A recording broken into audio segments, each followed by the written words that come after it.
पूरा यूरोप तैयार हो रहा है एक एटमी जंग के लिए, आलमी जंग के लिए। यूरोपियन के तमाम ममालिक अपनी कौम से कह रहे हैं कि अपने पास सप्लाईज जमा करके रखें और आने वाले वक्तों के लिए तैयार करें। हमें एक रूस के खिलाफ एक बहुत बड़ी जंग करनी है। We have entered into the age of wars. अगर ईरान के पास न्यूक्लियर वेपन्स होते तो इसराइल कभी भी इस तरह उस पर हमला न करता। ट्रंप दो वजह से बात करने के लिए गया था, मुझे यकीन है। एक तो ये कि पाकिस्तान और इंडिया की दोबारा जंग होने वाली है। वो ये पाकिस्तान को कह रहा होगा कि आप इस दफा हल्का हाथ रखिएगा यार, थोड़ी मार खा लो, थोड़ा जंग ना करो, थोड़ा एक्सेलरेट ना करो, थोड़ा एस्केलेशन लेडर पे आगे ना जाओ। इंडिया ने हर हाल में पाकिस्तान पर एक और हमला कर दिया। अभी अमेरिका जाके जब रेगन से और अमेरिकन प्रेसिडेंट से बात किया करते थे तो उस वक्त भी पाकिस्तान अपने एटमी प्रोग्राम को डेवलप कर रहा था। उस वक्त भी अमेरिकन खुद लिख के देते थे कि पाकिस्तान एटमी प्रोग्राम नहीं बना रहा।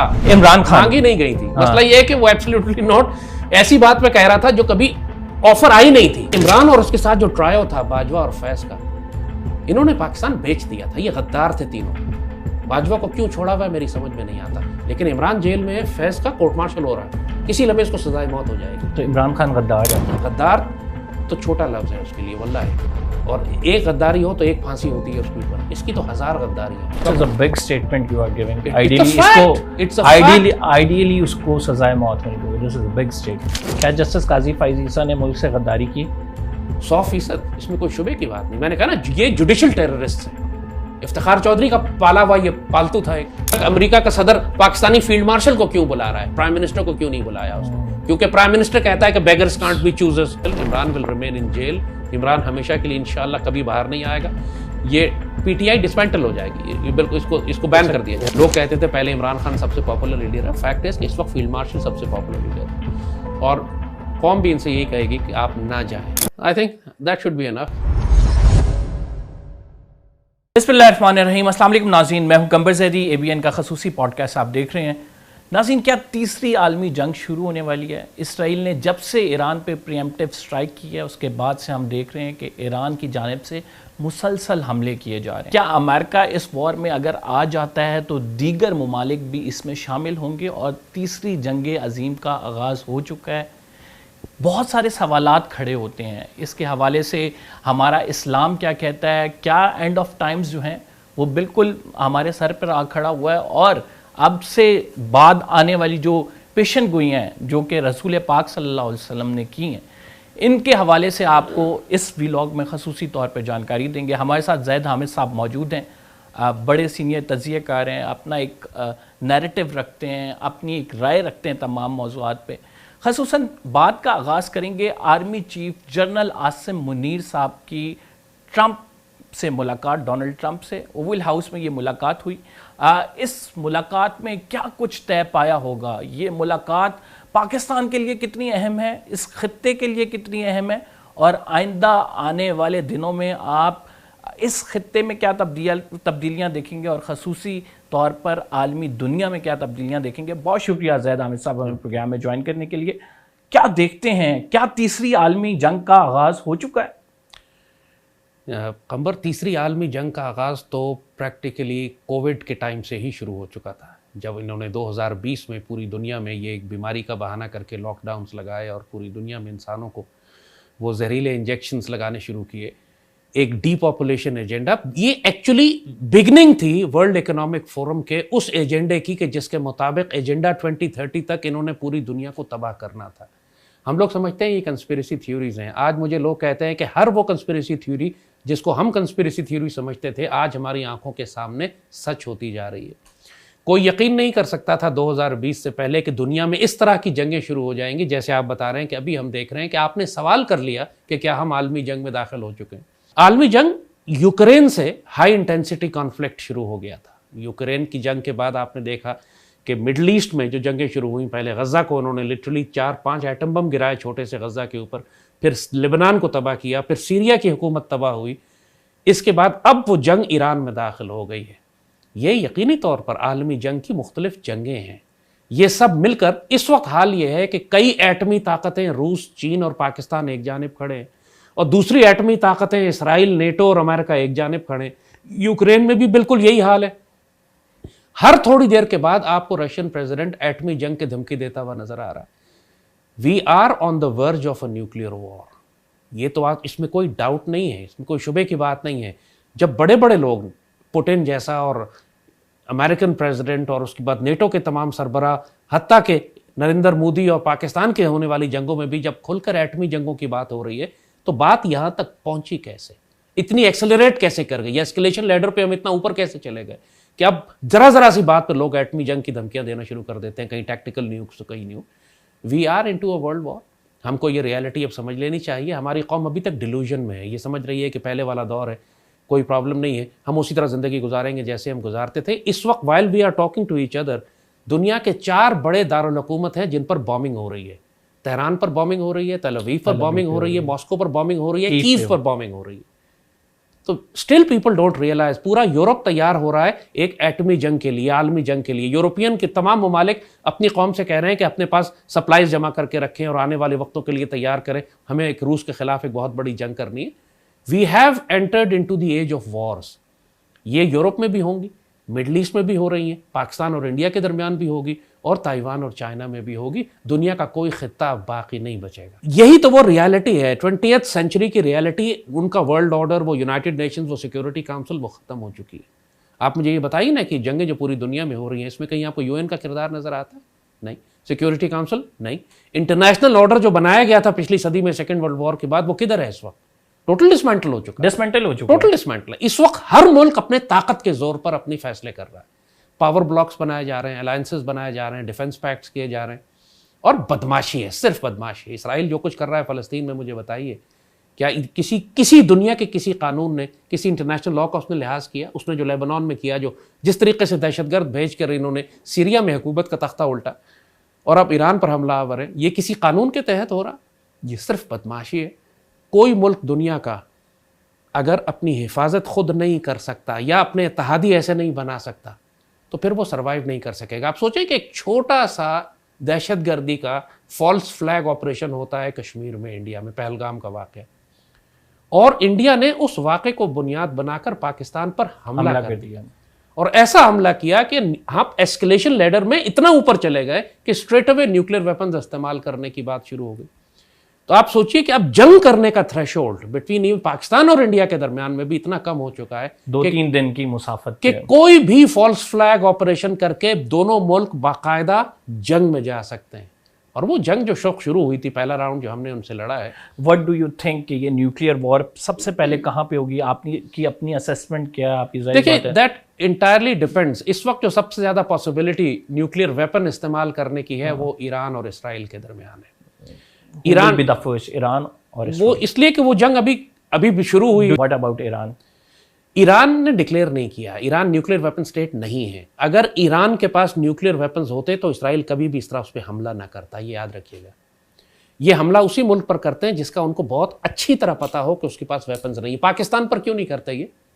इसलिए कि इनको पता है कि पाकिस्तान पर हमला करने के नतीजे में एक जवाब इनको मिलेगा हमारी तरफ से, और जो न्यूक्लियर होगा। ईरान पर इन्होंने जो हमला किया, Iran does not have a nuclear weapon yet. उसके बाद डर्टी बॉम्ब वो बना सकता है, प्लूटोनियम बॉम्ब वो रेडियो एक्टिव मटीरियल फेंक सकता है अपने मिसाइल में डाल के, उसके पास न्यूक्लियर बॉम्ब नहीं है। वो डर्टी बॉम्ब बना सकता है। दे विल बी सक्सेसफुल ईरान को रोकने में, और ईरान एटॉमिक बम कभी बना ही नहीं सकेगा। देखिए, ये तो डॉक्यूमेंटेड पॉलिसी है। नेतन्याहू खुल के कह चुका है कि किसी मुसलमान मुल्क को एटमी ताकत नहीं रहने देंगे या बनने देंगे। डॉक्यूमेंटेड बात है ये। ईरान को उसने कहा था कि हम बनने नहीं देंगे, और पाकिस्तान को हमने किसी न किसी तरह तबाह करना है कि उसके पास ऑलरेडी है। लिहाजा हमारे लिए ये जंग हो रही है ना, ईरान और इसराइल की जंग, ये सिर्फ ईरान और इसराइल की जंग नहीं है, ये डायरेक्ट बराह रास्त हमारे लिए नेशनल सिक्योरिटी थ्रेट है।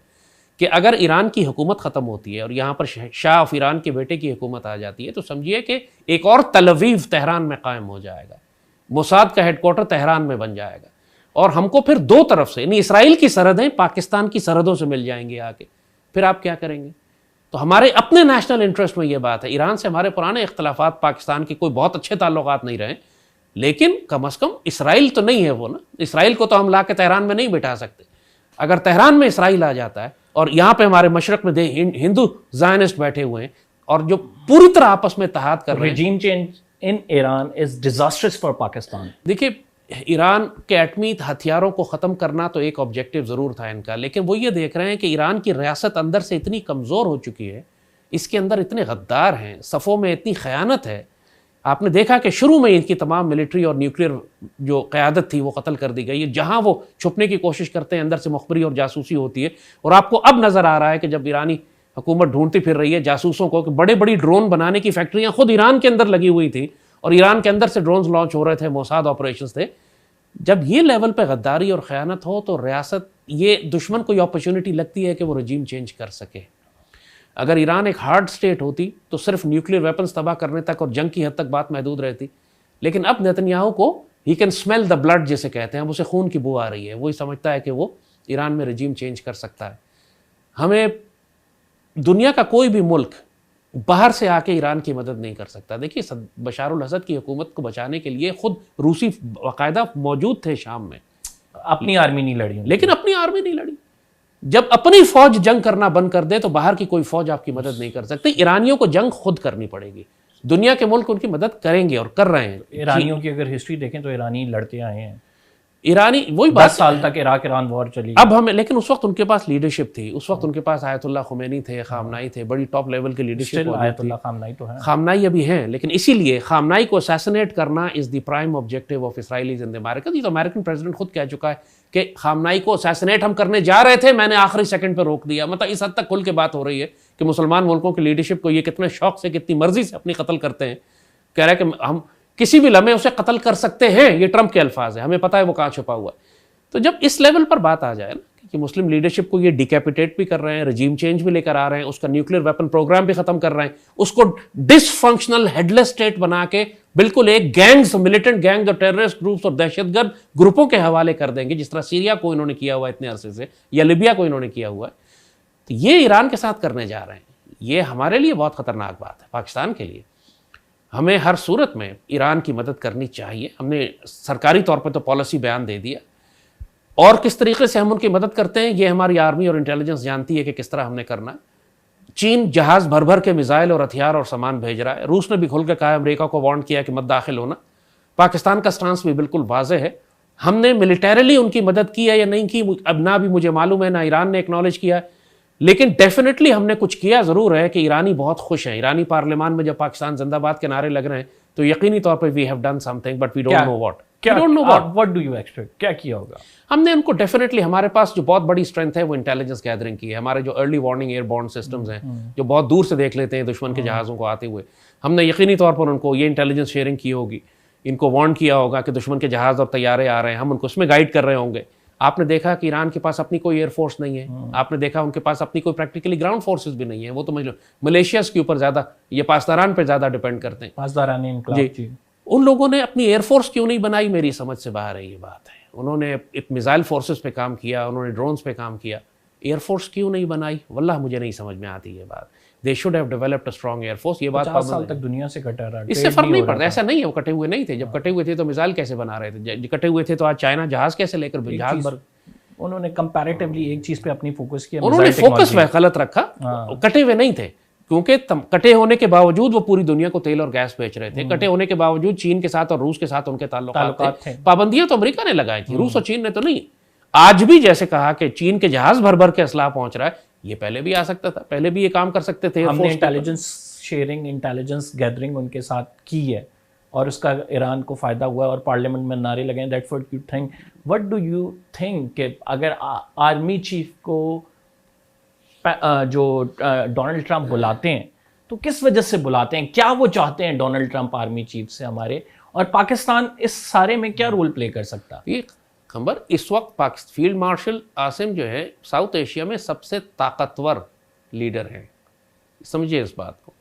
इंडिया का जो ढकोसला था, जो इंडिया ने इतने अरसे दुनिया के आगे ढकोसला बनाया हुआ था कि हम एक ताकतवर मुल्क हैं, कि जो चीन के मुकाबले पर खड़े हो रहे हैं, और ब्लू वाटर नेवी रखी हुई है हमने, और पूरी दुनिया, हमारी इकॉनमी $5 ट्रिलियन की जा रही है, और दुनिया में यूरोप को अगर डील करना है साउथ एशिया में तो वो इंडिया से डील करे, क्योंकि इंडिया एक ऐसी ताकत है कि जो यूरोप के और अमेरिका के इंटरेस्ट प्रोटेक्ट कर सकती है। इस सारे ढकोसले को, इस फ्रॉड को पाकिस्तान ने 2 दिन की जंग में भग से उड़ा के फेंक दिया। जिस तरह हमने इंडिया को जलील किया है, पूरी दुनिया आप देख रहे हैं कि पाकिस्तान को कदर और रिस्पेक्ट की निगाह से देख रही है। पूरी दुनिया पाकिस्तान को सीरियस लेने लगी है। पाकिस्तानी एयरपोर्ट्स के ऊपर जाते हैं तो कहते हैं पहली दफा हमें अपने पासपोर्ट और अपने झंडे की इज्जत महसूस होना शुरू हुई है कि लोग हमें सऊदी बच्चे जो हैं पाकिस्तानी बच्चों के कपड़े पहनकर नारे लगाते फिर रहना पाकिस्तानी माफी खौफ दुनिया, ये पूरी दुनिया में एक जो रिस्पेक्ट आपकी बढ़ी है सिर्फ इसलिए कि रिस्टोर हुई है और बढ़ गई है, magnified many times. Pakistan has emerged as the leading power in South Asia. अब इंडिया से ज्यादा बड़ी ऑर्गेनाइज्ड रूथलेस लीथल पावर दुनिया अब पाकिस्तान को समझ रही है, इंडिया को नहीं। जाहिर है बाकी साउथ एशिया में तो और कोई मुल्क ही नहीं है ना, नेपाल है, बर्मा है, भूटान है, श्रीलंका है, उनकी तो कोई हैसियत नहीं है। इंडिया और पाकिस्तान का कंपटीशन था, इंडिया ये प्रोजेक्ट करता था कि they are the leaders of South Asia.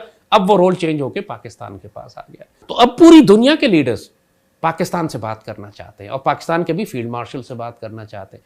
Trump 2 वजह से बात करने के लिए गया था, मुझे यकीन है इस वो कि मुझे कोई फॉर्मल इंफॉर्मेशन नहीं है। एक तो ये कि पाकिस्तान और इंडिया की दोबारा जंग होने वाली है। वो ये पाकिस्तान को कह रहा होगा कि आप इस दफ़ा हल्का हाथ रखिएगा यार, थोड़ी मार खा लो, थोड़ा जंग ना करो, थोड़ा एक्सेलरेट ना करो, थोड़ा एस्केलेशन लैडर पे आगे ना जाओ। इंडिया ने हर हाल में पाकिस्तान पर एक और हमला करना है, तो वो यही समझाने गया होगा कि यार इंडिया को थोड़ी इज्जत बचाने दो, बड़ी बेइज्जत हो चुके हैं, उनको बहुत रुसवाई हो रही है। वो पहले भी उसने ये कहा था हमको कि यार वो एक हमला करने दें, आप उसको कोई फर्क नहीं पड़ता, ठीक है दहशतगर्दी हो गई है, मोदी गवर्नमेंट को अपनी इज्जत बचानी है, वो छोटा मोटा मदरसे पे हमला कर लेंगे, आप जवाब मत दीजिएगा। पहले भी उसने ये कहा था, हमने जवाब ऐसा दिया कि पूरी दुनिया में इनको जलील करके रख दिया। अब भी वो यही कह रहा, आर्मी चीफ को यही कहने गया था इंडिया हमला करने वाला है, आप इंडिया हमला करेगा, आप बहुत सख्त जवाब मत दीजिएगा, थोड़ा हल्का हाथ रखिएगा। एक तो ये बात की होगी उसने लाजमी, मुझे यकीन है, क्योंकि इंडिया हमला करने वाला है। बार बार ट्रंप ये कहता है कि मैंने जंग रुकवाई पाकिस्तान और इंडिया के दरमियान, वो तो एटमी जंग होने वाली थी। अपने आप को बार बार वो एज अ हीरो बना के प्रेजेंट कर रहा है, तो ये सब्जेक्ट तो लाजमी डिस्कस हुआ होगा। और दूसरा ईरान के मामले पे, क्योंकि ये बहुत अमेरिकन और इस्राएली मीडिया और इंडियन मीडिया बहुत ज़्यादा प्रोजेक्ट कर रहा है कि पाकिस्तान जो है वो ईरान की मिलिटरीली भी मदद कर रहा है और पाकिस्तान एयरफोर्स ने इस्राएली जहाज मार कर गिराए। ये डिसइंफॉर्मेशन है, हमने नहीं किया ऐसा, डिसइंफॉर्मेशन है, लेकिन ये पूरा इसराइल इसलिए शोर मचा रहा है और इंडिया शोर मचा रहे हैं ताकि पाकिस्तान और अमेरिका के दरमियान एक जंग करवा दी जाए। वाई इसराइल वांट के अमेरिका और पाकिस्तान के जो ताल्लुकात खराब हों, वो जस्ट बिकॉज कि हम न्यूक्लियर स्टेट हैं। और ये इसराइली खुल के कह चुके हैं, नेतन्याहू खुलकर कह चुका है, एज अ पॉलिसी स्टेटमेंट कह चुका है कि इसराइल का सिक्योरिटी जोन दरियाए सिंध तक फैला हुआ है। आप देखें ना, दरियाए सिंध तक वो तकरीबन पहुंच गए हैं या पहुंचना चाह रहे हैं। इन्होंने लेबनान को फारिग कर दिया, सीरिया को फारिग कर दिया, इराक को फारिग कर दिया, अब ईरान में दाखिल हो चुके हैं। And they want to move forward till the Pakistani borders. Balochistan liberation army को 100% सपोर्ट इसराइल और इंडिया की तरफ से है इसी काम के लिए कि बलूचिस्तान को अलग किया जाए। तो दूसरा काम जनरल फील्ड मार्शल आसिम को जो ट्रंप ने कहा होगा वो यही कंफर्म करने के लिए कि क्या आप ईरान की मिलिटरीली मदद तो नहीं कर रहे।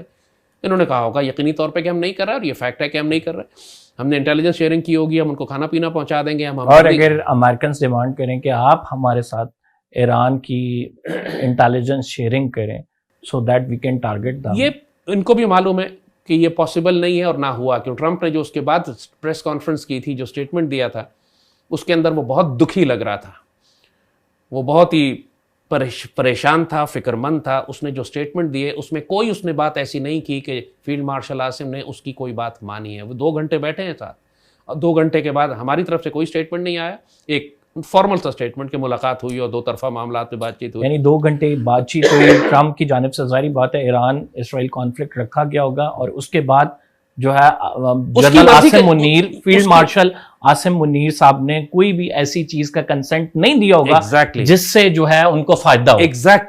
कि कोई ऐसी बात उस कन्वर्सेशन में नहीं हुई। सो अल्लाह ताला दुश्मनों की वीकनेसेस आपके हाथ में दे देता है। अयूब खान के ज़माने में भी ऐसा ही था, हमने इसी तरह नेगोशिएट किया इनके साथ। अमेरिकन के मना करने के बावजूद हमने चीन के साथ कराकोरम हाईवे बनानी शुरू की, चीन से ताल्लुकात बनाए, PIA को बहुत सारी चीजें हमने इतना कुछ किया। हर काम हम अमेरिका की मर्जी से नहीं करते हैं। क्या हमारा एटमी न्यूक्लियर प्रोग्राम अमेरिका की मर्जी से बन रहा था? क्या हम जो पाकिस्तान ने बहुत रोका है, उन्होंने आखिर तक कोशिशें करते रहे, लेकिन पाकिस्तान ने की है। हेनरी किसिंजर ने यहां तक आके कहा था कि we'll make a horrible example out of you, फिर भी हमने बनाया। अब मुझे बताइए, अभी जो इंडिया के जहाज हमने मार के गिराए हैं, ये अमेरिका की मर्जी से मार के गिराए? नहीं, अपनी मर्जी, हम अपनी मर्जी से मार के गिराए। सो ये नहीं है बात कि आप ये समझे कि जी पाकिस्तानी प्रेसिडेंट उसको या पाकिस्तानी हुक्मरान नो कर सकता है। इनके बापों को 100 दफा नो किया है हमने, और अभी भी नो करके ही आए हैं। एक लीडर के बारे में बड़ा मशहूर है कि उसने एब्सोल्युटली नॉट कहा था, और वो अमेरिकन बेसिस मांगी गई थी पाकिस्तान। अब मसला ये है कि इमरान खान मांगी नहीं गई थी। मसला ये है कि वो एब्सोल्युटली नॉट ऐसी बात पे कह रहा था जो कभी ऑफर आई नहीं थी, कभी डिमांड आई नहीं थी। अमेरिकन ने कभी इस चीज को एब्सोल्युटली नॉट कहा था। देखिए, उस एक रिपोर्टर ने सवाल किया था कि अगर अमेरिका ने बेसिस मांगी तो आप देंगे, तो उसने कहा एब्सोल्युटली नॉट। वो मांगी नहीं थी तो एब्सोल्युटली नॉट कहते हुए कोई मसला ही नहीं था। तो मांगते तो फिर पता चलता। लेकिन फिर भी do you think it's a courageous act? ये करेजियस एक्ट था, खाली एब्सोल्युटली नॉट कह देना करेजियस एक्ट होता है जब आपको पता है कोई रिस्क ही नहीं है इसका। करेजियस एक्ट उस वक्त होता कि जब मोदी ने आर्टिकल 370 वायलेट करके कश्मीर पर कब्जा कर लिया। दैट वाज द मोमेंट जब तुमने कहना था कि we are declaring war on India. उस वक्त ही कहता है क्या मैं हमला कर दूं, मैं कुलभूषण को अगले दिन वापस कर दिया। उसके बाद कहा जी मैं तो हमला कर ही नहीं सकता, जिसने कश्मीरी मुजाहिदीन की मदद की वो जुल्म करेगा पाकिस्तान से। नहीं तो अगर जनरल बाजवा कहते हैं कि हमारे टैंकों को जंग लगा हुआ था और सिपा सलार की जानिब से ऐसी स्टेटमेंट्स आती हैं तो उसको किस तरह से? सिपा सलार को किसने एक्सटेंशन दी थी? इमरान नहीं दी थी ना। फैज को एक्सटेंशन किसने दी थी? फैज को चीफ कौन बनाना चाहता था? इमरान बनाना चाहता था। आज फैज जेल में कोर्ट मार्शल क्यों हो रहा है? इसका गद्दारी की वजह से कोर्ट मार्शल हो रहा है ना, पाकिस्तान को बिट्रेल करने की वजह से कोर्ट मार्शल हो रहा है। कभी पाकिस्तान की तारीख में आपने देखा है कि एक DGI का रिटायरमेंट के फौरन बाद कोर्ट मार्शल कर दिया जाए? क्यों आर्मी कर रही है? आप सोचे ना इस बात को। इस वजह से हो रहा है कि इमरान और उसके साथ जो ट्रायो था बाजवा और फैज का, इन्होंने पाकिस्तान बेच दिया था। ये गद्दार थे तीनों। बाजवा को क्यों छोड़ा हुआ है मेरी समझ में नहीं आता, लेकिन इमरान जेल में है, फैज का कोर्ट मार्शल हो रहा है, किसी लम्हे इसको सजाए मौत हो जाएगी। तो इमरान खान गद्दार है? गद्दार तो छोटा लफ्ज है उसके लिए वल्लाह, और एक गद्दारी हो तो एक फांसी होती है उसके ऊपर। इसकी तो 1000 गद्दारियां हैं। किस किस गद्दारी पे इसको फांसी देंगे? इतनी दफा तो लटका भी नहीं सकते इसको। लेट्स टॉक अबाउट के क्या क्या गद्दारी है, क्या क्या नहीं है। मैं सवाल करता हूं क्या क्या नहीं है। पहली बात कश्मीर उठा लीजिए, आपकी शहरग है, बगैर लड़े उसने इंडिया को दे दिया। आर्टिकल 370 वायलेट करके इंडिया ने कश्मीर एनेक्स कर लिया। पाकिस्तान ने क्या रिस्पॉन्स दिया? सड़क के नाम बदल देते हैं। आपके ख्याल में यह गद्दारी नहीं है? अफगान तालिबान, अमेरिकन निकले अफगानिस्तान से, अमेरिकन निकल रहे थे, फंस गए थे, तालिबान ने काबुल पे कैप्चर कर लिया था। इसने जहाज भेजे PIA के, सारे अफगान गवर्नमेंट NDS, अशरफ गनी, हामिद कारजाई के, वो सारे गद्दार और जासूस जो सालों से पाकिस्तान के खिलाफ जंग कर रहे थे, उनको PIA के जहाजों में भर भर के उठा के ये इस्लामाबाद लेकर आया। फिर इस्लामाबाद, वहां काबुल में काबुल को मुजाहिदीन ने टेक ओवर किया। इसने उनको जलील किया, उनको रिकग्नाइज नहीं किया, बल्कि यह कहा कि जहन्नुम के कुत्ते खवारे जो 40,000 अफगानिस्तान में है उनको लाकर मैं पाकिस्तान में आबाद करूंगा। ये जो दोबारा जंग शुरू हो गई है पाकिस्तान के अंदर, ये माशाल्लाह इमरान की वो पॉलिसी कि हमने इनसे बातचीत करनी है, पेशावर में इनका दफ्तर खोलना है और हमने अफगान तालिबान को रिकग्नाइज नहीं करना, लेकिन जहन्नुम के कुत्तों को लाके पाकिस्तान में आबाद करना है। ये जंग जो आज हम देख रहे हैं, टांग डेरा इस्माइल खान वजीर, ये सारे गंडापुर के इलाकों में लाकर इसको सेटल किया इसने। ये दूसरी गद्दारी।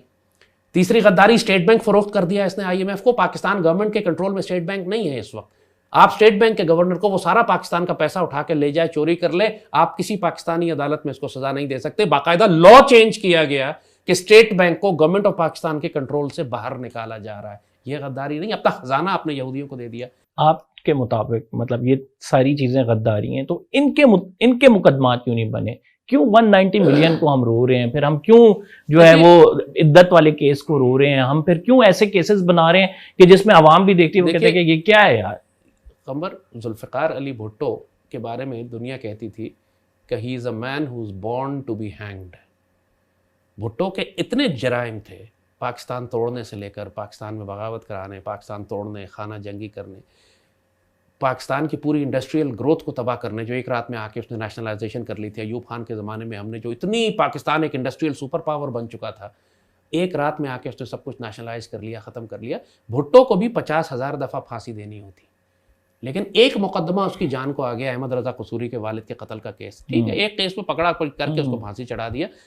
बात यह है कि इन लोगों के गुनाह इतने होते हैं कि दुनिया की कोई अदालत इनको हर मुकदमे में सज़ा दे नहीं सकती। आइडियली इमरान पर ट्रीजन का केस ही होना चाहिए था। I totally agree with you, मगर इन्होंने उन केसेस को ट्रीजन बनाते तो वो कहते हैं कि ये पॉलिटिकल केस बन रहे हैं। इन्होंने उस पर करप्शन के केसेस बनाए, इन पे इन्होंने मिसमैनेजमेंट और बैड गवर्नेंस और इसके केस बनाए, तो सजाए मौत तो नहीं दे रहे उसको। उन्होंने खाम का उसको जेल में रखा हुआ, आइसोलेट कर दिया, अलग कर दिया। वो साबित भी तो नहीं हो रही ना। आइडियली इसको सजाए मौत होनी चाहिए ऑन ट्रीजन केसेस। बहुत बड़ी जिस आखिर कोर्ट मार्शल अफेयर्स का क्यों कर रहे हैं? आर्मी क्यों कोर्ट मार्शल कर रही है? ये प्राइम मिनिस्टर था ना, ये तो नहीं कह सकता कि मुझे कुछ पता ही नहीं था, मुझे कुछ मालूम ही नहीं है। जो जराइम फैज़ के हैं वही जराइम इमरान के हैं। इमरान तो उसको चीफ बनाना चाहता था, पूरी आर्मी को तबाह किया, पूरी ISI को तबाह किया उसने, सिर्फ इसलिए कि फैज़ को अगला चीफ बनाना था। This is a big statement you are giving. Ideally उसको सजाए मौत होनी चाहिए। This is a big statement. हमारे मुल्क, ये बड़ा अनफॉर्चुनेट है कि हमारा मुल्क जो सियासी कायदीन है उनको इक़्तिदार से भी हटाया जाता है, उनको फांसी भी चढ़ाया जाता रहा, लेकिन ये अकाउंटेबिलिटी हमने उन लोगों की नहीं देखी जिन्होंने इस मुल्क का यहां तक के हाल किया। कमर, हमारे लिए अनफॉर्चुनेट है, बदनसीबी है कि पाकिस्तान में गद्दारों को सजा नहीं दी जाती।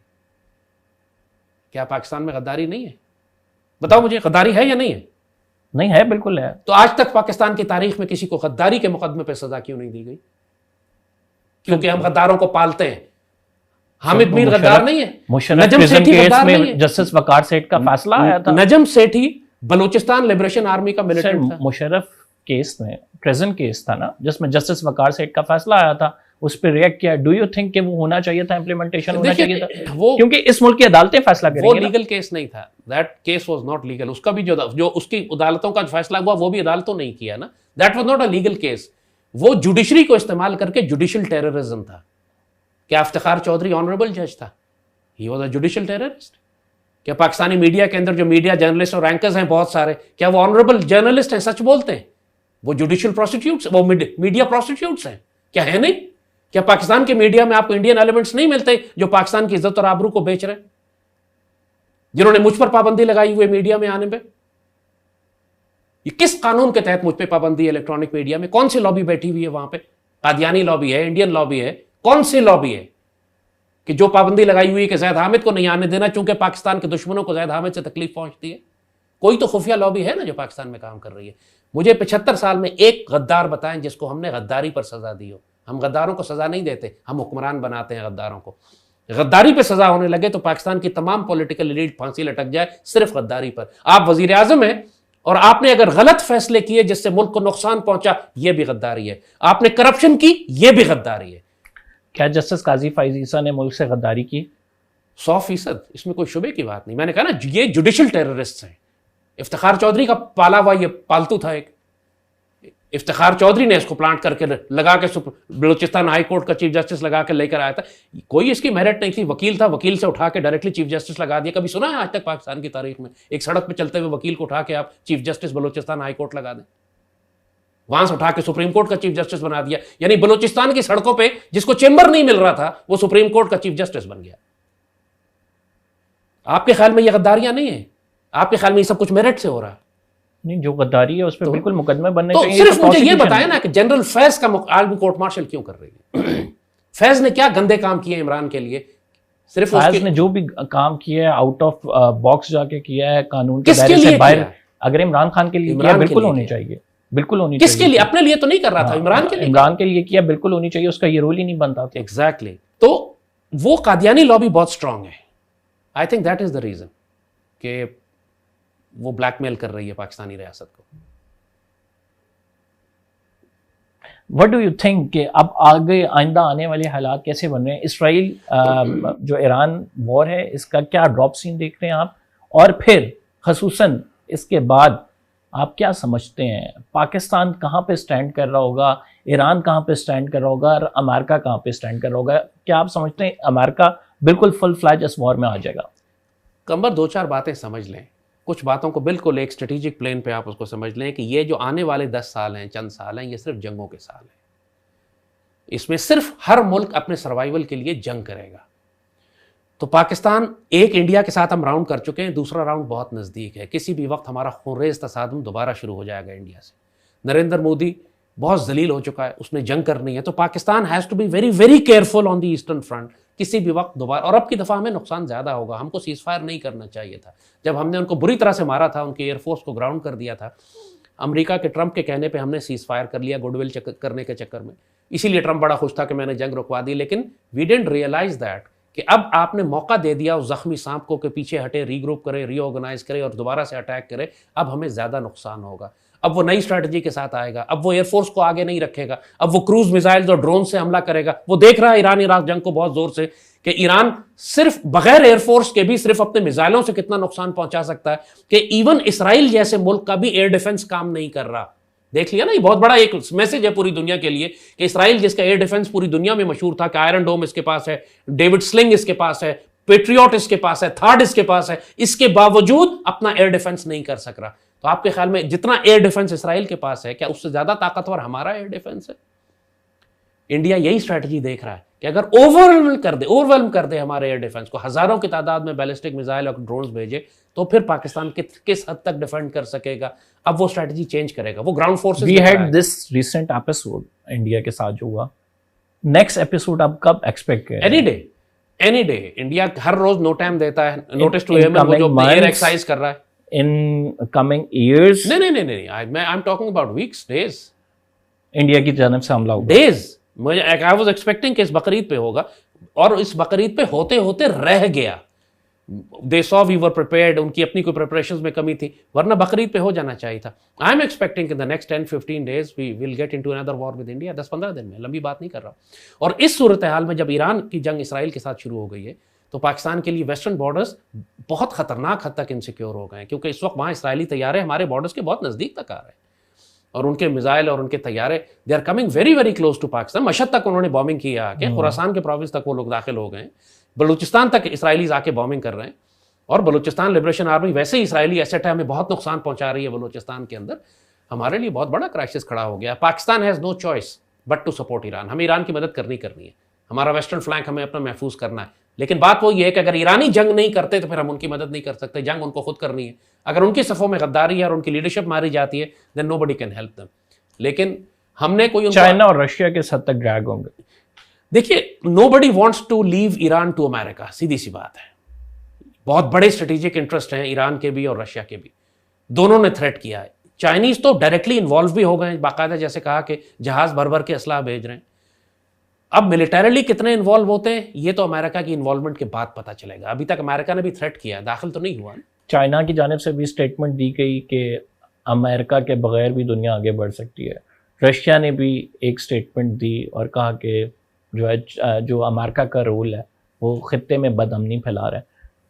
क्या ये महज स्टेटमेंट तक बात रहेगी? ईरान पे अगर अमेरिका बराह रास्त हमला करता तो क्या रशिया, जो कि कीव में राइट नाउ इन्वॉल्व है, यूक्रेन के साथ है, और चाइना ताइवान के साथ अभी राइट नाउ इन्वॉल्व है, आप समझते हैं कि वो दोनों अपने फ्रंट छोड़ के ईरान की मदद करेंगे मिलिटरीली? देखिए, इस वक्त मैंने कहा ना कि हर चीज, सारी पॉसिबिलिटीज ओपन है। जो एयरक्राफ्ट कैरियर इन्होंने ताइवान के पास रखा हुआ था अमेरिका ने, उस एयरक्राफ्ट कैरियर को ये ताइवान से निकाल कर बहिरे अरब में लेकर आ गए ईरान के सामने। अब चाइना के लिए ताइवान लेना बच्चों वाली बात है। वहां कोई एयरक्राफ्ट कैरियर ही नहीं, कोई बैटल ग्रुप ही नहीं है रशिया अमेरिकन का कि जो ताइवान को डिफेंड करे। बहुत सारी पॉसिबिलिटीज हैं। चाइना वह ताइवान पर रिस्पॉन्स दे सकता है।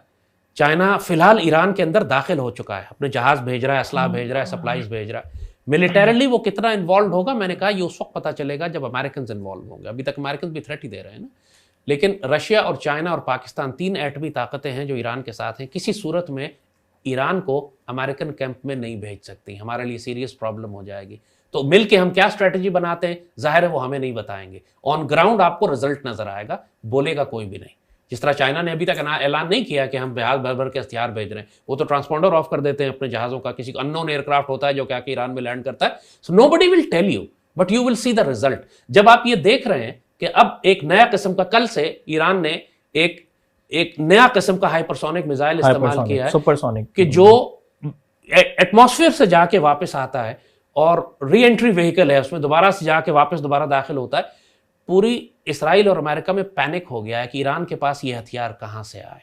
जाहिर है ईरान के पास ये नहीं थे, ये हथियार उन जहाज़ों में आ रहे हैं कि जो चाइना भेज रहा है भर भर के इस वक्त, और इन्होंने इस्तेमाल किए हैं इसराइल के ख़िलाफ़।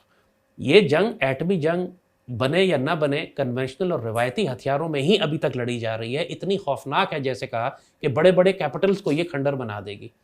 इस वक्त ईरान पे बॉम्बिंग हो रही है, जेरूसलम पे है, मॉस्को पे है, कीव पे है।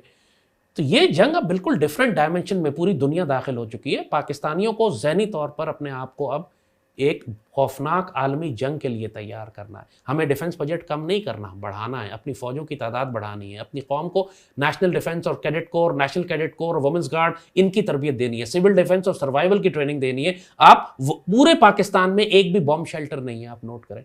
इसराइल पे इतने बम गिर रहे हैं, एक खबीस खंजीर नहीं मरता। क्यों नहीं मरता? इसलिए कि उन्होंने हर इमारत के नीचे उन्होंने बम शेल्टर्स बनाए हुए हैं। तेहरान में कोई बम शेल्टर नहीं है, पाकिस्तान में कोई बम शेल्टर नहीं है। अगर हमारी जंग शुरू हो गई, जिस तरह इंडिया ने, अगर इसराइल का और ईरान वाली जंग के जरिए उन्होंने बैलिस्टिक मिसाइल्स और ड्रोन्स भेजना शुरू किए, पाकिस्तानी कौम कहाँ छुपेगी जाके? हमारे तो डेंसली पॉपुलेटेड अर्बन एरियाज हैं, कोई शेल्टर नहीं है हमारे पास। हम लोगों ने जंग की तैयारी ही नहीं की। हाँ, बाजवा के दौर में, इमरान के दौर में अगेन जो आप गद्दारी पूछते हैं ना, एक सबसे बड़ी गद्दारी ये थी कि बाजवा ने नेशनल सिक्योरिटी डॉक्ट्राइन लिखवाई थी कि इमरान ने कि भारत के साथ हम 100 साल का अमन करेंगे। मोईद यूसुफ के जरिए, आपको याद होगा, उसको नेशनल सिक्योरिटी एडवाइजर लगाया था और 100 साल का अमन करने जा रहे थे। उसने कश्मीर जब्त कर लिया, उसने कश्मीर पर कब्जा कर लिया और ये भारत के साथ 100 साल का अमन करने जा रहे हैं। मुझे बताएं गद्दारी और किसको कहते हैं? मुझे ये बताएं कि what if Ayatollah खामनाई is assassinated? Iran dismantle हो जाएगा। आयतुल्लाह खामनाई को असैसिनेट ये करना चाहते हैं, जिस तरह इन्होंने देखे ना, हिजबुल्लाह डिसमेंटल उस वक्त हो गई जब हसन नसरुल्लाह को उन्होंने कत्ल कर दिया। हसन नसरुल्लाह के स्टैचर का कोई और आदमी था ही नहीं हिजबुल्लाह में। नंबर 2, एक उसका बहनोई उन्होंने लगाया, उसको भी तीसरे दिन मार दिया, फिर खत्म हो गई हिजबुल्लाह। आप देख रहे हैं बिल्कुल खामोश, सांस बंद करके बैठी हुई है। जो इसराइल का सबसे बड़ा, ईरान का सबसे बड़ा, Iran is a totally different story. मतलब हिजबुल्लाह का अगर हम देखें, लेबनान एक छोटा सा है, ईरान बहुत बड़ा। मैं आपको मिसाल दे रहा हूं, मैं दे रहा हूं कि जब नंबर 2 नहीं होता आपके पास, एक फिगर स्टैचर इतना बड़ा होता है, खामनाई का नंबर 2 कोई नहीं है ईरान में। आप मुझे बताएं कोई नंबर 2 आप जानते हैं ईरान में? सक्सेसर नहीं है, को दे दो successor, but they have the council जो कि उनको वो ठीक है। लेकिन जैसे कहा कि बहुत सारे फैक्टर्स हैं अंदर, गद्दार भी उनके बहुत भरे हुए हैं, शाह के भी बहुत ज्यादा सपोर्ट है वहां पे, लिबरल और सेकुलर तबका भी बहुत है। जो उनके रिलीजियस क्लर्जी है, खामनाई का जो पासदारान वगैरह हैं, इन्होंने खासी सख्ती से ईरान को कंट्रोल किया हुआ है। अगर ये जरा सा हल्का हाथ करें तो ईरान में बड़ी बगावतें हो जाए। जिस तरह पाकिस्तान में आप देखते हैं कि जनाब यहाँ पीटीएम भी है, तो यहाँ पीटीआई भी है, तो यहाँ अपोजिशन पार्टीज भी हैं, वो भी हैं। कोई पख्तूनिस्तान बनाना चाहता है, तो कोई सिंधु देश बनाना चाहता है, कोई बीएलए अलग कर रहा है। पाकिस्तान में भी तो कचरा भरा हुआ है, ये हर मुल्क में होता है। ये अगर पाकिस्तान की रियासत सख्ती ना करे तो हम रियासत तो बिखर जाए। दैट्स मीन्स के America would be successful if they assassinated Ayatollah खामनाई। जो रिजीम चेंज ऑपरेशन वो चाह रहे हैं वो अचीव कर लेंगे। फिर देखिए, पहली बात तो वो पहला ऑब्जेक्टिव उनका ये है कि एटमी प्रोजेक्ट को, ईरान के एटमी प्लांट्स को तबाह कर दिया जाए। वो अभी तक तबाह नहीं कर सके। जो इसराइल के पास बॉम्ब्स हैं वो इतना डीप पेनिट्रेट नहीं कर पा रहे, इसलिए वो अमेरिका को चाह रहा है कि अंदर आए और इनके जो डीप एटमी बंकर्स बने हुए हैं जहां पे वो काम कर रहे हैं अपना, उसको तबाह करे। मगर जब अमेरिका शामिल होगा तो फिर वो सिर्फ एटमी प्लांट या एटमी रिएक्टर तबाह करने पर नहीं रुकेगा। फिर नेक्स्ट फेज खुद ब खुद जब आ ही गए, इतना कुछ इन्वॉल्व ही हो गए, तो फिर रिजीम चेंज भी कर ही देते हैं। रिजीम चेंज के लिए फिर वो खामनाई को कत्ल करेंगे। उसके बाद ईरानी कैसे संभलते हैं, अगेन एज आई सेड कि ये अननोन्स हैं, we don't know, we'll have to see. कि अमेरिकन दाखिल होते हैं, लीडरशिप कत्ल की जाती है, अंदर कोई बगावत होती है, रशिया क्या रिस्पॉन्स करता है, चाइना क्या रिस्पॉन्स करता है, पाकिस्तान कैसे बिहेव करता है, ये अननोन फैक्टर्स हैं। But we have the example in the past. Afghanistan में रिजीम चेंज करके भी हमने देख लिया, अफगानिस्तान में 20 साल अमेरिका ने जंग करके भी देख ली, लेकिन उसका रिजल्ट क्या हुआ कि अमेरिका को अफगानिस्तान छोड़कर जाना पड़ा। वही तालिबान जिनके खिलाफ वो आए थे उन्होंने दोबारा से अफगानिस्तान और Iran are 2 different examples completely. Afghanistan जो है वो एक different nature of people, they are a warrior class, they are, उनको पाकिस्तान ने हेल्प की थी। ईरान को अभी तक किसी ने फतह नहीं किया। सोवियत यूनियन के खिलाफ पाकिस्तान था, अफगान खुद नहीं लड़ सकते थे, it was Pakistan that supported them. जब अमेरिकन थे अफगानिस्तान में, उस वक्त भी पाकिस्तान था जिसकी वजह से अफगानिस्तान में उनको शिकस्त हुई। हमने एक अफगान महाजिर को वापस नहीं भेजा, तमाम अफगान तालिबान की लीडरशिप और उसकी फैमिली पाकिस्तान में थे। अमेरिका हमें ब्लेम करता है, ठीक ब्लेम करता है कि हमने अमेरिका को धोखा दिया, हमें देना चाहिए था, अमेरिका हमारा दुश्मन था, अमेरिका की प्रेजेंस किसी सूरत में हम अफगानिस्तान में बर्दाश्त नहीं कर सकते थे। जैसे हमने सोवियत यूनियन को निकाला वैसे हमने अमेरिकन को निकाला। ईरान के साथ अगर पाकिस्तान खड़ा होगा तो फिर हमें इसी लेवल की सपोर्ट देनी पड़ेगी। खाली डिप्लोमेटिक, पॉलिटिकल, सियासी, यूएन सिक्योरिटी काउंसिल की सपोर्ट या इंटेलिजेंस शेयरिंग से ईरान को आप नहीं बचा सकेंगे। It's not a question of being martial, it's a question of Pakistan किसके साथ खड़ा है। आज इसीलिए पूरी दुनिया पाकिस्तान से दोस्ती करना चाहती है कि we are the decisive factor. Pakistan जिस मुल्क के साथ खड़ा होगा वो मुल्क अपनी आफियत, अपनी खैरियत महसूस करता है। पूरी दुनिया, तुर्की तो क्या, अजरबैजान तो क्या, ईरान, सब कह रहे हैं कि हम, पाकिस्तान हमारा भाई है। हत्ता कि एक एक्स्ट्रा स्टेटमेंट दे दिया ईरानी वजीर ने कि पाकिस्तान ने कहा है कि अगर हम पर एटम बम गिरा तो हम इसराइल पर मार देंगे। हमने ऐसा कोई बयान नहीं दिया, लेकिन वो अपनी कौम के कॉन्फिडेंस के लिए, उनको देने के लिए एक साइकोलॉजिकल वॉर थी, एक सायोप्स थी, एक इन्फॉर्मेशन वॉर थी अपनी कौम को समझाने के लिए कि हौसला रखो, पाकिस्तान हमारे साथ खड़ा हुआ है। पाकिस्तान से इनको हौसला मिलता है। पाकिस्तान किस जाने जाए, और इसीलिए ट्रंप ने बुलाया था फील्ड मार्शल को पूछने के लिए कि आप किस जानिब खड़े। फील्ड मार्शल ने जाहिर है इसको कोई जवाब नहीं दिया, जब भी ट्रंप तपा हुआ था बहुत ज़्यादा कि पाकिस्तान ने इसकी बात नहीं मानी या उसको कोई कंफर्म जवाब नहीं दिया। हम वही करेंगे जो हमारे नेशनल इंटरेस्ट में होगा। हम खुफिया तौर पर भी कर सकते हैं, बता के भी कर सकते हैं। कुछ बातें हम खुल के करेंगे, कुछ हम खुफिया करेंगे, किसी के बाप को भी नहीं पता चलेगा। आखिर हमने एटम बम भी तो खुफिया बनाया ना, किसी के बाप को नहीं पता चला हमने कैसे बनाया।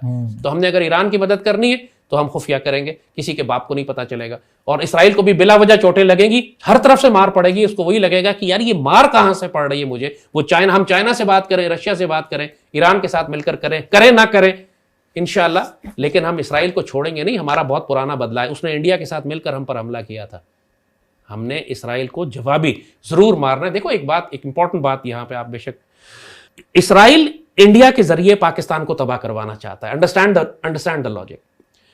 तो इंडिया और इसराइल के दरमियान जो मिलिट्री अलायंस है, इसको पाकिस्तान ने हर हाल में तोड़ना है। और उसको तोड़ने का तरीका यह है कि आप इसराइल को इतना मारें कि इसराइल इस काबिल ही ना रहे उसका मिलिट्री इंडस्ट्रियल कॉम्प्लेक्स को वो इंडिया को सपोर्ट कर सके। फिर हम इंडिया से निमट लेंगे। इंडिया के साथ हमारी जंगें शुरू हो चुकी हैं और ये जंगें अब लंबी चलेंगी, फेजेस में चलेंगी। अभी एक राउंड खत्म हुआ है, दूसरा राउंड आएगा, फिर वो रुकेगा, फिर फेजेस, अल्टीमेटली फाइनल बैटल हमारी इनके साथ शुरू होगी। तो हमें इस वक्त जबकि जंग चल रही है, अपने इत्तेहादियों के साथ मिलकर एक ऐसी स्ट्रेटजी बनानी है कि हम इसराइल को इतना मारें कि उसका मिलिट्री इंडस्ट्रियल कॉम्प्लेक्स कम से कम खत्म हो जाए, वो इस काबिल ना रहे कि इंडिया को ड्रोन सप्लाई कर सके या टेक्नोलॉजी। किस तरह मारेंगे? जब हम अमेरिका हमें बुलाता रहेगा, हम व्हाइट हाउस जाते इससे रहेंगे, कोई फर्क नहीं पड़ता। आपको चाइना भी बुलाएगा, आपको रशिया भी बुलाएगा, जब तक अमेरिका आपकी सपोर्ट में खड़ा हुआ, इसराइल वालों की कह रहा हूं, जब तक अमेरिका इसराइल की सपोर्ट में खड़ा हुआ, किस तरह पाकिस्तान टेक ऑन कर सकता है इसराइल को? जो कुछ करेंगे, हमने खुद अमेरिका के खिलाफ इतनी बड़ी स्ट्रेटजी बनाई, जब अमेरिका अफगानिस्तान में था, अमेरिका के बाप को नहीं पता चला। जो हमारे करने वाले लोग हैं उनको मालूम है क्या करना है। पाकिस्तान स्पेशलाइज करता है कवर्ट ऑपरेशन में भी और ओवर्ट ऑपरेशन में भी। जो हमने करना है वो हम करेंगे, लेकिन बताएंगे नहीं किसी को।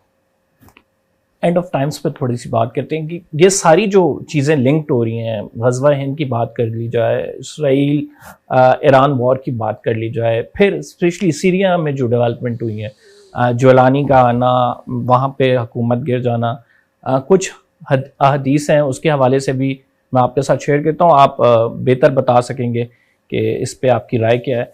कि रसूलुल्लाह ने फरमाया कि जब तुम खुरासान की तरफ से स्याह झंडे आते देखो तो इसका इस्तकबाल करो, क्योंकि इनमें अल्लाह का खलीफा मेहदी होगा। आपने तो स्याह झंडे को सब झंडे से जोड़ा है, इस तशबीह दी है। तो इसके हवाले से आप के मतलब क्या नैरेटिव है, आपकी क्या राय है इस तमाम मामले पे? जाहिर है इतनी बड़ी खुशखबरियां और इतनी बड़ी बिशारतें हैं इस पाकिस्तान के बारे में, पाकिस्तानी कौम के बारे में, कि हम लोग डिसबिलीफ में चले जाए। यार ऐसे कैसे हो सकता है कि हुजूर ने हमारे बारे में बिशारतें दी? क्या हुजूर ने ग़ज़वा हिंद के बारे में नहीं फरमाया? क्या सईदी रसूलुल्लाह ने यह नहीं फरमाया कि मुसलमानों की एक फ़ौज हिंद से तसादुम करेगी और ग़ज़वा हिंद होगा और हिंद के हुक्मरानों यानी मोदी और अमित शाह को जंजीरों में लपेट कर लाएगी? अगर आप आज के दौर की बात करें तो यही मफहूम है ना। ये नसीब किस फौज का है? दुनिया में कौन सी मुसलमान फौज है जो आज ग़ज़वा हिंद कर रही है? मुझे बताएं। क्या तुर्की कर रहा है? क्या सऊदी अरब कर रहा है? ईरान कर रहा है? अफगानिस्तान कर, पाकिस्तान कर रहा है ना। तो ग़ज़वा हिंद की अहादीस किस मुल्क पर पूरी हो रही है? पाकिस्तान पर। इसी तरह जो खुरासान वाली हदीस है, पाकिस्तान खुरासान की जानिब, सईदी ने फरमाया खुरासान की जानिब से। पाकिस्तान देखें दो हिस्सों पे मुश्तमिल है। आधा पाकिस्तान सिंध कहलाता है, दरिया सिंध है ना हमारे बीच में, आधा पाकिस्तान सिंध है, और जो दरिया सिंध के वेस्ट पे पाकिस्तान है वो खुरासान का इलाका है। और हुजूर ने फरमाया था खुरासान की जानिब, ये नहीं फरमाया खुरासान से, खुरासान की जानिब, direction of Khorasan which is Pakistan today. उस जमाने में पाकिस्तान नहीं था, तो हुजूर ने सिंध का लफ्ज इस्तेमाल फरमाया, आपने सिंध का लफ्ज इस्तेमाल फरमाया विच इज पाकिस्तान, आपने खुरासान का लफ्ज इस्तेमाल फरमाया उसकी जानिब विच इज पाकिस्तान। अब हदीस शरीफ में, ये मैंने नहीं बनाई, आपने खुद अभी पढ़ी है, हदीस शरीफ में है कि खुरासान की जानिब से एक फौज निकलेगी जिसके तर्जुमा करते हैं लोग के काले झंडे होंगे, स्याह झंडे होंगे, और मैं तर्जुमा करता हूं कि गहरे सब्ज रंग के झंडे होंगे। उस फौज में अल्लाह का खलीफा मेहदी होगा। यह हदीस है हुजूर की। तो इसका मतलब है कि जो अल्लाह का खलीफा मेहदी है वो उस फौज में से निकलेगा जो पाकिस्तान से निकलेगी। और कौन सी फौज है यहां पे मुझे बताएं। लोग कहते हैं नहीं ये पाकिस्तान से हसद करते हैं ना, नहीं ईरान से हो सकता है, ये नहीं ये अफगानिस्तान से होगा। अरे भाई चलो अफगानिस्तान से हो जाए, ईरान से हो जाए, पाकिस्तान से हो जाए, ये बात तो हदीस शरीफ में वाज़ेह हो गई कि अल्लाह का खलीफा मेहदी इस खित्ते से निकलेगा। हदीस शरीफ आपने खुद पढ़ी है ना। और बात सिर्फ झंडों की आ जाती है। अब इसको स्पेसिफिक कर लेते हैं कि ये फौज ईरानी है कि अफगानी है कि पाकिस्तानी है। रायतो सूद की ट्रांसलेशन पूरी दुनिया में लोग करते रहे कि काले झंडे। उर्दू बोलने वाले चूंकि अरबी नहीं जानते, आप पुरानी अरबी की डिक्शनरी उठा के देखें तो उसमें साफ लिखा हुआ है कि लफ्ज सूद की ट्रांसलेशन काला भी होता है और गहरे सब्ज रंग के परचम भी होते हैं। अब नाउ चीजें they start to make sense. जब अरबी की डिक्शनरीज में लिखा हुआ है कि सूद का मतलब गहरे सब्ज रंग के परचम है, तो फिर दुनिया में इस खित्ते में कौन सा मुल्क है खुरासान की जानिब जिसके गहरे सब्ज रंग के परचम है? क्या अफगानिस्तान के हैं, चाहे ईरान के हैं या पाकिस्तान के। तो ये सब, और फिर ये फरमाया गया कि ये फौज गजवा हिंद के बाद पलटेगी, शाम में जाएगी और वहां पे फिर ये दज्जाल और यहूदियों के खिलाफ लड़ेगी। तो ये सारी बिशारतें किस फौज पर पूरी हो रही हैं। और इसके अलावा एक हदीस है, सईदी ने फरमाया था कि जब जंगों पर जंगें होंगी, अरब मार खा रहे होंगे, तो अल्लाह गैर अरब कौमों में से एक कौम निकालेगा जिसके घोड़े अरबों से बेहतर होंगे, जिसके मुजाहिद अरबों से बेहतर होंगे। तो ये किस पर, जिसके हथियार अरबों से बेहतर होंगे। ये अरबों की आप बात करेंगे, अरब क्या चाहते हैं, मतलब इतने खामोश। पहले इस मामले को बात को मैं क्लियर कर लूँ आपको कि जो बात आपने शुरू की थी कि ये सारी बिशारतें कि खुरासान के लश्कर से गहरे सब्ज रंग के परचम के साथ पाकिस्तान से फौजें निकलेंगी जिसमें अल्लाह का खलीफा होगा, ये फौज गजवा हिंद करेगी, यही फौज पलटेगी जो एटमी हथियार रखेगी, अरबों से ताकतवर हथियार इसके होंगे, इसके मुजाहिद शाह सवार अरबों से बेहतर होंगे, ये पलटेगी और शाम जाएगी और वहां यहूदियों को मारेगी। ये सारी बिशारतें किसके बारे में, किस कौम के बारे में, किस मुल्क के बारे में? पाकिस्तान। ये काम और ये बात जब हम लोगों को बताते हैं कि अपने आप को तुम उन सादतों के लिए तैयार करो जो अल्लाह ने तुम्हारे नसीब में लिखी है, तो कहते हैं आप एक्सट्रीमिस्ट हैं, तो रेडिकल हैं, तो जंग कराना चाहते हैं। ये दुनिया में जंगें मैं करवा रहा हूं, ये पूरी दुनिया में जो जंगें हो रही हैं ज़ैद हामिद करवा रहा है। डाकिए को गोली मारने से क्या फायदा होगा? अगर आपको मैं ये बता रहा हूं कि जनाब बादल आ रहे हैं, बारिश होने वाली, आप मुझे गालियां दे, यार तुम तो बुरी बातें करते हो, तूफान आ रहा है। अरे यार मुझे नजर आ रहा है कि बादल आ रहे हैं। जब मैं आपको ये बता रहा हूं कि इस्लामिक एस्केटोलॉजी की रोशनी में, सईदी रसूलुल्लाह के बयानात और इरशादात की रोशनी में इस वक्त दुनिया की ग्लोबल जियोपॉलिटिक्स को सामने रखो तो बात बिल्कुल वाजे हो जाती है कि हम एंड टाइम्स में दाखिल हो चुके हैं और गजवा हिंद शुरू हो चुका है। तो लोग मजाक उड़ाते हैं हमारा, तो उड़ाने दें। हजरत नूह अलैहिस्सलाम का भी मजाक उड़ता था, जो उड़ाते थे उसके बाद गर्क हो गए। वो होगा यही कि जो पाकिस्तानी या दुनिया में मुसलमान तैयार नहीं होंगे, जैसे अरबों की बात आपने की, अरबों के बारे में तो बहुत सईदी ने आखिरी ज़माने में बिशारतें बताई थी, जो अहादीस फरमाई थी, तंबीहात थी कि ये बहुत बुरी तरह से मारे जाएंगे, मुशरिक हो जाएंगे। आपने देखा आजकल सारा बुत परस्त और बुतकदे बन रहे हैं। जजीरा नुमा अरब में सईदी ने एक एक बुत परस्त, एक एक बुतकदा गिरा दिया था, एक एक मंदिर गिरा दिया था। मना फरमाया गया था कि इनको दोबारा जजीरा नुमा अरब में दाखिल मत होने दो। दोबारा दुबई में, यूएई में आप देखें टेम्पल बन रहे हैं, मंदिर बन रहे हैं इनके। पूरा सऊदी, मक्का खाना काबा से थोड़े फासले पर जद्दा पे इन्होंने जनाब हिंदुओं के मंदिर और टेम्पल्स और आके वो गणेश और क्या क्या चीज़ों, क्या क्या वो तमाशे लगाए हुए इन लोगों ने। अस्तगफिरुल्लाह। अरब तकरीबन अब मुशरिक हो चुके हैं, इनमें इस्लाम नाम की कोई चीज़ नहीं, इसीलिए तो जलील हो रहे हैं ये। इसीलिए तो कोई इज्जत, कोई सेल्फ रिस्पेक्ट, कोई गैरत इन अरबों में बाकी नहीं है। 2 अरब ममालिक हैं इस वक्त, जॉर्डन और मिस्र, जो गज़ा को घेरे हुए हैं, और दोनों सबसे बड़े इसराइल के मुहाफिज हैं।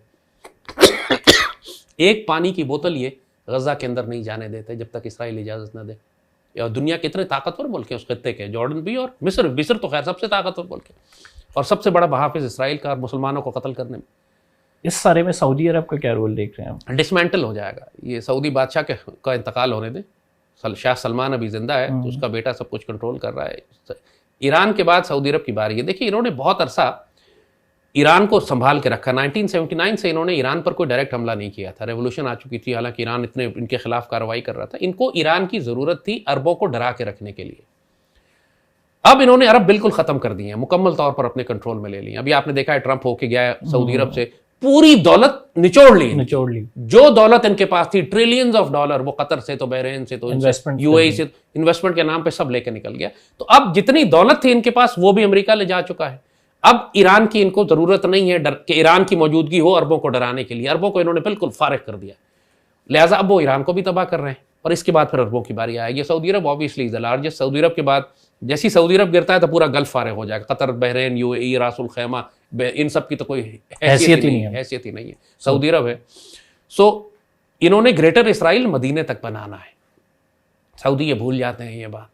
इनका ग्रेटर इसराइल जो है वो इराक से लेके 2 दरिया जो बने हुए हैं इनके झंडे के ऊपर, एक इराक का दरिया है दजला या फरात, और दूसरा दरिया नील है। इसके दरमियान इन्होंने कहा कि ये सारा खित्ता हमारा है। और उसके बाद नीचे मदीने तक आते हैं, ये खैबर तक आते हैं। खैबर का जो खैबर या यहूद जो फ़लस्तीनी मुसलमान कहते हैं, वो मदीने के पास एक जगह, तो वहाँ तक ये अपनी इसराइली रियासत की सरहदें बोलना चाहते हैं। लेकिन इनका जो सिक्योरिटी जोन है वो दरिया सिंध तक है। वो चाहते हैं कि हम इंडिया के साथ अपनी सरहदें में डालें ताकि हमें कोई आइंदा खतरा ना हो कभी। ये सब चीज़ें रियलिटी है, कंस्पिरेसी थ्योरी नहीं है। जो कंस्पिरेसी थ्योरी समझ रहा है वो तसल्ली से बैठे, थोड़े दिनों बाद उसके ऊपर भी मिसाइल और रॉकेट और ड्रोन गिरेंगे, चीखते रहना कि ज़ैद हामिद कंस्पिरेसी थ्योरी बोलता रहता था। लेकिन अब जो कुछ अपनी आंखों के सामने हो रहा है, दिस इज हार्ड रियलिटी। इसकी तैयारी नहीं करेंगे तो मारे जाएंगे। How long would it take? आप क्या समझते हैं एंड ऑफ टाइम्स मुकम्मल होने में, या इमाम मेहदी के ज़हूर की अगर यार बात ये तो की सवाल जाए, आप ऐसे ही कर रहे हैं कि क़यामत कब आएगी, nobody can give you time, लेकिन ये but the sequence of the events, उससे परसेप्शन आपकी क्या है, उससे अखज़ क्या कर आप सकते हैं? सीक्वेंस देखिए हाँ। कि पहले गज़वा हिंद है, हाँ। मिडल ईस्ट में जंगें होती रहेंगी जो हो रही हैं, हाँ। पहले गज़वा हिंद है। हिंद के हुक्मरानों को हम जंजीरों में लपेट कर लाएंगे, जब हम वापस पलटेंगे तो फिर इस लश्कर में आपको इमाम मेहदी मिलेंगे जो कि पलटेंगे, ये फौज शाम तक जाएगी, और यही हदीस शरीफ में यही सीक्वेंस बयान किया गया है कि यहाँ से ये लश्कर निकलेंगे, गहरे सब्ज रंग के परचम होंगे, ये शाम जाएंगे और वहां जाके दज्जाल को कत्ल करेंगे। It may be 2026, 2027, Allah knows best, लेकिन मैंने कहा हम उस इवेंट्स में दाखिल हो चुके हैं। पहली जंग गज़वा हिंद की फाइनल कॉन्फ्लिक्ट की शुरू हो गई है हमारे पास। आई वुड से कि जो सारे इवेंट जिनकी हम बात कर रहे हैं शायद अगले 10 साल में पूरे हो जाए, mean next 10 years maximum. And who will rule the world then? आखिर में जो बिल्कुल आखिर में सईदी रसूलुल्लाह ने जो उसकी भी बिशारत अता फरमाई हुई है कि ये जो काट खाने वाली बादशाहतें तुम देख रहे हो, जंगों पे जंगें होंगी, उसके बाद दुनिया में अल्लाह खिलाफत अल्लाह मिनहाजुन नबुव्वा को दोबारा कायम कर देगा अल्लाह। ये सईदी रसूलुल्लाह ने एंड रिजल्ट यही बताया है। जिस तरह गज़वा हिंद की रिजल्ट सईदी ने पहले बता दिया है कि होगा, तुम हिंद के हुक्मरानों को यानी मोदी को, अमित शाह को, डोवल को जंजीरों में लपेट कर लाओगे, ये सब मारे जाएंगे हमारे हाथों इंशाल्लाह। जो भी हुक्मरान होगा उस वक्त इंशाल्लाह हम इनके साथ वही सलूक करेंगे जो शहाबुद्दीन गौरी ने पृथ्वीराज के साथ किया था, जंजीरों में लपेट कर लाया था। इनका बहुत बुरा हशर हम करेंगे इंशाल्लाह। इसका रिजल्ट सईदी रसूलुल्लाह ने हमें पहले बता दिया है ताकि जो बीच में मुश्किलात और परेशानियां आए पाकिस्तानी कौम मायूस ना हो, खौफजदा ना हो जाए। रिजल्ट पहले बता दिया गया है। आखिर में पूरी दुनिया में जो जंगें हो रही हैं उस तबाही का रिजल्ट खिलाफत अल्लाह मिनहाजुन नबुव्वा पर निकलेगा कि जो अल्लाह का खलीफा मेहदी सईदी रसूलुल्लाह के हुक्म से वो नाफिज करेगा उसको। ये रिजल्ट है, एंड रिजल्ट। अब उससे पहले दुनिया में जंगें भी होंगी, तबाही भी होगी, इतना खून खरा, आर्मागेडन भी होगी, हरमजदून जिसे कहते हैं, एक ऐसी जंग कि जो कौवा उड़ते उड़ते या चिड़िया उड़ते उड़ते थक के बैठेगी तो लाशों पे गिरेगी, इतनी लाशें उस जंग के नतीजे में होंगी। सब अहादीस में लिखा हुआ है, अगेन मेरी तरफ से बनाई हुई कोई चीज़ नहीं है। सईदी रसूलुल्लाह ने जो इंडिकेटर्स दिए हैं, आप सिर्फ इंडिकेटर्स के मुताबिक अपने आप को देखते रहें कि आप किस ज़माने में, ज़माने का मिजाज क्या है, you will adjust your self. फिलहाल हम सिंपल ये बता देते हैं कि जहाद और जंगों और गज़वात की तैयारी करें, पीस टाइम ख़त्म हो चुका है। अब कोई दुनिया में ऑर्डर कायम नहीं है, कोई दुनिया में वर्ल्ड इंटरनेशनल ऑर्डर बाकी नहीं बचा। अब मुसलमान मुल्कों को अपनी बका के लिए सरधड़ की बाजी लगा के लड़ना पड़ेगा। अपना डिफेंस बजट बढ़ाएं, अपनी फौजों की तादाद बढ़ाएं, अपनी कौम को जहाद और जंगों के लिए तैयार करें। अब अमन और सुकून दुनिया में कहीं भी नहीं होगा। पाकिस्तानी हुकूमत खसूसन शहबाज शरीफ साहब क्या देखते हैं कि इसकी प्रिपेयर, अगर आप बात करें कि किस हद तक प्रिपेयर है, क्या ये वो कैलिबर रखते हैं कि आप कहें कि पाकिस्तान की जिस तरह से स्ट्रैटेजिक लोकेशन है उस हिसाब से यहाँ पे हुकूमत भी वैसी होनी चाहिए? देखिए, ये लोग पहली दफा नहीं आए हुकूमत में ना, पिछले 40 साल से यही लोग हुकूमत कर रहे हैं। इनका सारा मिजाज, इनकी आइडियोलॉजी, इनका जहन आप देख चुके हैं, आपको मालूम है ये ओवरनाइट चेंज नहीं होगा। इस्लामी इनकलाबी मुजाहिदीन नहीं बन जाएंगे ये लोग सारे के सारे वो हैं कि जिनका बैकग्राउंड करप्शन का है, जिनका बैकग्राउंड अमेरिका के साथ ताल्लुकात रखने का है, जिनका बैकग्राउंड जो है वो पाकिस्तान को बिट्रे करने का है। इनका इस वक्त होना ना होना बेकार बात है। सिर्फ टोटल पूरा करने के लिए इनको किसी न किसी को कुर्सी पे बिठाना था तो इनको बिठाया हुआ है। पाकिस्तान इस वक्त अल्लाह के फजल से फील्ड मार्शल उसके फैसले कर रहे हैं कि हमने क्या करना है। जब भी तो आपके ख्याल में जो इंडिया को मारा गया है, तबाही मचाई गई है, इतने बड़े बड़े फैसले किए गए, पूरी दुनिया का, अमेरिका का सदर पाकिस्तानी फील्ड मार्शल को क्यों बुला रहा है, प्राइम मिनिस्टर को क्यों नहीं बुलाया उसने? क्योंकि प्राइम मिनिस्टर कहता है कि बेगर्स कांट बी चूजर्स। उस प्राइम मिनिस्टर की वर्थ सबको मालूम है, उसने खुद अपनी वर्थ दुनिया को बताई। Why we are so confused nation? Because we declared ourselves as a democratic nation. इससे कोई फर्क नहीं पड़ता। पाकिस्तान दुनिया में कोई भी मुल्क डेमोक्रेटिक नहीं है। हर मुल्क में एक ओलिगार्क, एक खुफिया इदारा होता है, एक एजेंसीज होती हैं जो मुल्क को चलाती हैं। अमेरिका में भी ऐसा ही है, CIA है, उनके पीछे और खुफिया इदारे हैं। अमेरिकन इसराइली लॉबी है जो अमेरिका को चला रही है। आप मुझे बताइए, अमेरिका डेमोक्रेटिक मुल्क है? अमेरिका में जो कुछ हो रहा है इस वक्त इसराइली लॉबी के हवाले से, का बहुत असर है, इसराइल का बहुत तो ये कहने की बात है कि डेमोक्रेटिक, दुनिया में कोई मुल्क डेमोक्रेटिक नहीं है। ना सऊदी अरब डेमोक्रेटिक है, ना रशिया डेमोक्रेटिक है, ना चाइना डेमोक्रेटिक है, ना ईरान डेमोक्रेटिक है, और जो मुल्क ना अमेरिका डेमोक्रेटिक है। और पाकिस्तान जो अपने आप को डेमोक्रेसी कहता है, पाकिस्तान के सियासतदान इतने करप्ट और चोर हैं कि हुकूमत और इख्तियार इनको दे दिया जाए तो ये सारे मुल्क 10 दफा बेच के खा जाएं। अगर पाकिस्तान बचा है तो फौज की वजह से, जरदारी, नवाज और इमरान की वजह से नहीं। PTI का क्या फ्यूचर देख रहे हैं? They will be banned, they will be dismantle, Imran will remain in jail. Imran हमेशा के लिए इंशाल्लाह कभी बाहर नहीं आएगा। ये PTI डिसमेंटल हो जाएगी, बिल्कुल इसको बैन कर दिया जाए। हो सकता है कि ये वाली रिजीम के बाद दूसरे लोग आए, वो इमरान खान को ये अल्लाह बेहतर जानता है। नवाज शरीफ साहब के साथ भी तो यही हुआ ये अल्लाह बेहतर जानता है। 99 का भी आपको पता है कि वो हुआ था, त्यारा साजिश केस, उसके बाद फिर आ गए, फिर वो वजीर आजम। एक मैं अमेरिकन फिल्म देख रहा था, उसमें एक अमेरिकन प्रेसिडेंट होता है, तो वो अपने डायरेक्टर ऑफ CIA से बात कर रहा होता है। तो अमेरिकन प्रेसिडेंट कहती है कि मुझे इतने करोड़ लोगों ने वोट दे के मुंतखब किया, तुम्हें किसने वोट दिया? उसने कहा ये बात तो ठीक है कि मुझे किसी ने वोट नहीं दिया, लेकिन मेरी अपनी एक कॉन्स्टिट्यूंसी है। तो वो अमेरिकन प्रेसिडेंट पूछती है तुम्हारी क्या कॉन्स्टिट्यूंसी है?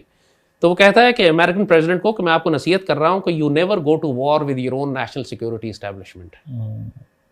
ठीक है ना? ये जो कैनेडी था, he started to go against his national security establishment. इसको कत्ल करवा दिया उन्होंने। नेशनल सिक्योरिटी एस्टैब्लिशमेंट हर मुल्क में बहुत ताकतवर होती है, चाहे अमेरिका हो या Pakistan. Imran has gone to war with national security establishment. ये सबसे बड़े इसको पॉलिटिकल डिजास्टर है। But that national security establishment is one man और द कमिंग पूरी एस्टैब्लिशमेंट। आप मुझे बताइए इस वक्त क्या ये सिर्फ जनरल ये फील्ड मार्शल आसिम की वजह से तो नाराजगी नहीं हमने, लेकिन इस मुल्क में हमने ये तो देखा है कि आर्मी चीफ चेंज होता है, दूसरा आर्मी आता है, उसकी अगर कहीं और अलाइनमेंट हो तो मामला तब्दील हो जाते हैं। ये आप सवाल मुझसे उस वक्त कीजिएगा कि जब आर्मी चीफ या फील्ड मार्शल चेंज होंगे। तो इमरान ने भी यही प्लान किया था कि अगले 20 साल तक मैं हुकूमत करूंगा। वो फैज़ को इसीलिए लाना चाह रहा था, बाजवा को इसीलिए एक्सटेंशन दी थी उसने कि फैज़ प्रमोट होकर उस मकाम पर आ जाएगा, फिर मैं बाजवा को हटा के फैज़ को ले आऊँगा। आप समझते हैं क्या आर्मी चीफ नहीं चेंज होंगे? जो हालात दुनिया में बने हुए हैं, ये बात नहीं कि वो चाहें या ना चाहें, रिटायरमेंट डेट आ जाए या ना डेट आ जाए। मैं ये देख रहा हूँ कि दुनिया में हालात ऐसे बने हुए हैं कि इतनी खौफनाक जंगें आ रही हैं कि शायद पाकिस्तानी कौम खुद उनसे कहेगी कि please you stay and take care of us. इनके होने से कौम को हौसला मिल रहा है। पहली दफ़ा मैं देख रहा हूँ बाजवा और फैज़ ने जो तबाही मचाई थी, जो फ़ौज का कॉन्फिडेंस ख़त्म हुआ था, जो कौम और फ़ौज के दरमियान एक इख्तलाफ पैदा हो गया था, जो एक नफ़रत थी फ़ौज के ख़िलाफ़ इस कौम के अंदर, वो ओवरनाइट ख़त्म हो गई जब इस सिपहसालार ने यह फ़ैसला किया कि हम भारत को मुँह तोड़ जवाब देंगे, और करके दिखाया। तो इस वजह से इस वक्त जो रेटिंग है, जो रिस्पेक्ट और क्रेडिबिलिटी रेटिंग है पाकिस्तान में, लोग कहते थे पहले इमरान खान सबसे पॉपुलर लीडर है, फैक्ट है कि इस वक्त फील्ड मार्शल सबसे पॉपुलर लीडर है। और कौम भी इनसे यही कहेगी कि आप ना जाएं, you stay and do the duty as you are आपके 5 साल हो गए, आप ना जाएं, स्टे, और वो अगला टाइम कम से कम जो मैं अगले 10 साल तो मैं जंगों के देख रहा हूँ, और अल्लाह जिंदगी दे सिपहसालार को, ही शुड स्टे। बाकी अल्लाह बेहतर जानता। जनरल ज़िया भी रुक रहे थे, उनको शहीद कर दिया ना। पाकिस्तान के लिए बेहतर है कि ये रहें। ये जब लोग इनके पूरे पाकिस्तान में लोग इनके खिलाफ बकवास कर रहे थे, उस वक्त भी मैंने यही कहा था कि ये अच्छा आदमी है, ये हाफिज़ कुरान है, ये मुसलमान है, ये मुजाहिद है। ये आपको वक्त आने पर आपको नज़र आ जाएगा कि ये किस किस्म का मुसलमान है। और वाकई यही हुआ। फिर जब भारत के साथ चैलेंज हुआ, यही होता है ना, जब आजमाइश का वक्त आता है उसमें इंसान का असल रंग नजर आता है। इमरान को आजमाइश मिली, वो कोलैप्स कर गया। जनरल आसिम को, फील्ड मार्शल आसिम को चैलेंज आया, ये राइज कर गए। जब भी पूरी दुनिया इनको बुलाकर इनसे इज्जत से बात कर रही है, because he achieved, he delivered at the time of crisis. Imran collapsed, यही फर्क है। थोड़ा सा आप पे बात कर लेते हैं। आप क्या समझते हैं क्यों इतनी ज़्यादा आपको सिक्योरिटी की ज़रूरत पड़ती है? मतलब अभी भी राइट नाउ हम जिस रूम में ये पॉडकास्ट रिकॉर्ड कर रहे हैं उसमें भी हमारे साथ एक वेपनाइज्ड शख्स मौजूद है। Why is it so? आप मुझे ये बताइए, आपने ये देखा है ना कि